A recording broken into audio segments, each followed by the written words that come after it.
नमस्कार.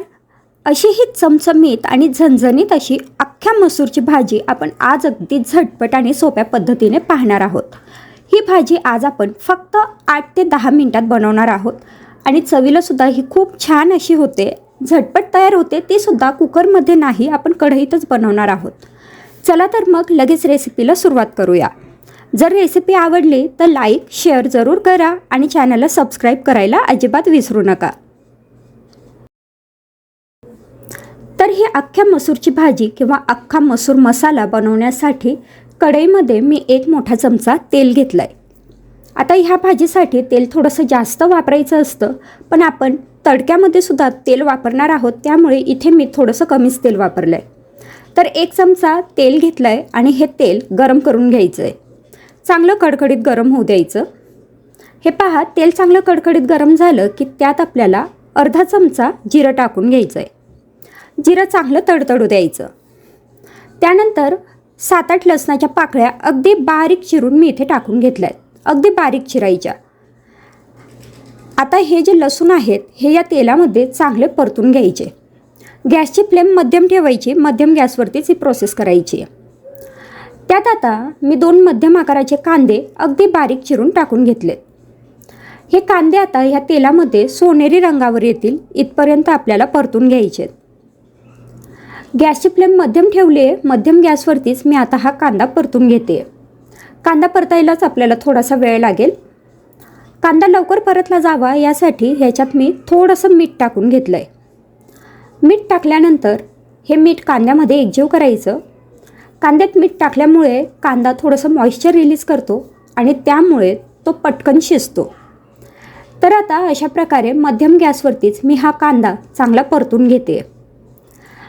आता हा कांदा 2-3 मिनटं छान परतून घेतलेला आहे आणि तुम्ही बघू शकताय कांद्याची जी क्वांटिटी आहे ती आता जवळपास निम्म्यावर आली आहे आणि त्याचा रंगसुद्धा छान गुलाबी असं झालेला आहे. तर इथपर्यंत आपल्याला हा कांदा परतून घ्यायचा आहे, अगदीच करपवायचा नाही आहे.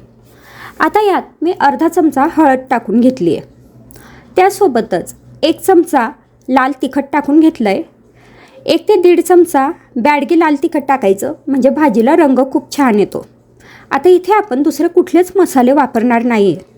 जर तुम्हाला इथे काही मसाले वापरायचे असतील तर कांदा लसूण मसाला तुम्ही वापरू शकतात किंवा मग गरम मसाला अगदी किंचितसा इथे वापरू शकतात, पण गरज पडत नाही. फक्त लाल तिखट आणि हळद एवढ्या याच्यात सुद्धा ही भाजी खूप छान लागते. आता हे जे तिखट आहे हे मी या कांद्यांसोबतच साधारण अर्धा मिनटं परतून घेतलं. कांदा आणि तिखट छान परतून झाल्यानंतर याच्यात मी मसूर टाकून घेते. तर इथे हे 1 कप मसूर आहेत जे मी रात्रभर भिजत ठेवले होते. जर समजा आपल्याला तेवढा वेळ नसेल किंवा आपण रात्री हे भिजत घालायचे विसरलो तर अगदी भाजी बनवताना 1-1.5 तास आधी भिजवले तरी चालतात. पण जर हे रात्रभर भिजवले तर हे शिजायला अजिबात वेळ लागत नाही. आणि समजा जर मसूर भिजवलेच नसतील तर मग ही भाजी कुकरमध्ये बनवायची, म्हणजे मसूर भिजवण्याची सुद्धा काहीच गरज पडत नाही. कुकरमध्ये सुद्धा भाजी छान शिजते. आता हे मसूर ह्या कांद्यासोबत अगदी चांगले परतून घेतले. हे पहा, आता साधारण मिनिटभर हे मसूर परतून घेतल्यानंतर मी याच्यात चवीपुरता मीठ टाकून घेतले. मीठ आपण आधी कांद्यांमध्ये सुद्धा टाकलं होतं, तर त्या अंदाजाने टाकायचं, म्हणजे थोडंसं कमीच टाकायचं. मीठ टाकून घेतल्यानंतर पुन्हा हे छान परतून घेतलं. आता हे सगळं अगदी छान परतून झालेलं आहे. आता याच्यात पाणी टाकून घेऊ. तर इथे मी 1 ते 1.5 ग्लास पाणी टाकून घेतलं आहे. आपल्याला किती रस्सा भाजी किंवा सुकी अशी हवी आहे तर त्या अंदाजाने आपण पाणी टाकू शकतो. इथे मी खूप जास्त पातळ बनवत नाही आहे, त्यामुळे इथे मी 1.5 ग्लास पाणी टाकून घेतलं आहे. पाणी टाकल्यानंतर हे चांगलं एकजीव केलं.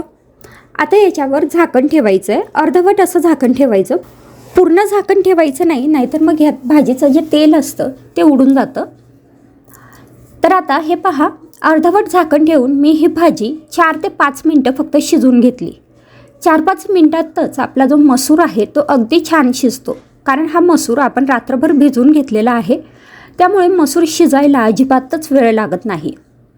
तर हे पहा, भाजीतलं पाणीसुद्धा आता बऱ्यापैकी आटलेलं आहे आणि सोबतच आपला हा जो मसूर आहे हा अगदी छान असा शिजलेला आहे. तर इथे ही मसूरची भाजी तयार आहे, तुम्ही बघू शकतायत. ही भाजी तुम्ही अशी सुद्धा खाऊ शकतात, पण आपण याला तडका देऊन घेऊ. तडका देण्यासाठी कढईमध्ये अर्धा चमचा तेल गरम करून घेतलं. आता इथे तुम्ही तेल भरपूर प्रमाणात वापरलं तर भाजीची चव अजून छान लागते, पण आपण घरगुती भाजी बनवतो तर त्यामुळे तेलाचं प्रमाण थोडंसं कमीच घ्यायचं, म्हणजे आपल्या तब्येतीसाठी ते चांगलं असतं. आता त्यात मी 1 चमचा जिरं टाकून घेतलं. जिरं अगदी लालसर होईल इथपर्यंत आपल्याला तळून घ्यायचं, कारण तडका हा थोडासा छान तळलेला असेल तरच छान लागतो. त्यानंतर त्यात मी 2 लाल मिरच्या तुकडे करून टाकून घेतल्या, 1 तमालपत्र तुकडे करून टाकून घेतलं. सोबतच आलं आणि लसणाची पेस्ट मी इथे करून घेतली आहे. आलं लसूण ठेचून घेतले आणि ते मी इथे या तडक्यामध्ये टाकून घेतले. आता हे पहा, हे सगळं मी छान तळून घेते. तुम्ही याच्यात हिंगसुद्धा ॲड करू शकतात. फक्त अर्धा मिनटं हे या तेलामध्ये परतून घ्यायचं. अगदी मंद गॅसवर परतायचं, कारण आपलं तेल आधी आपण कडकडीत गरम करून घेतलेलं आहे. तर हे पहा, अर्धा मिनटं मी हा जो तडका आहे हा या तेलामध्ये छान परतून घेतला. त्याचा छान खमंग असा सुगंध यायला लागला की गॅस बंद करायचा.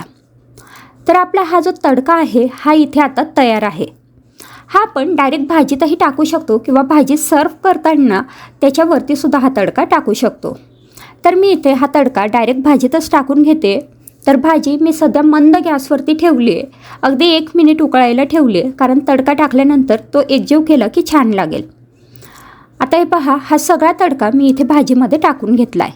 त्यानंतर हा तडका ह्या भाजीमध्ये चांगला एकजीव करायचा आणि ही जी भाजी आहे ही तुम्ही थोडीशी घोटून घेतली तरीसुद्धा छान लागते. तर मग अशा प्रकारे आपली ही अगदी झटपट तयार होणारी मसूरची भाजी किंवा अख्खा मसूर मसाला इथे तयार झाला आहे. ही रेसिपी तुम्हाला कशी वाटली मला कमेंटमध्ये जरूर कळवा. आवडली असेल तर लाईक करा, शेअर करा. चॅनलला सबस्क्राईब करून घंटीचं बटन दाबा. आजचा व्हिडिओ बघितल्याबद्दल खूप खूप धन्यवाद. पुन्हा भेटू पुढच्या नवीन व्हिडिओसोबत. तोपर्यंत बाय बाय.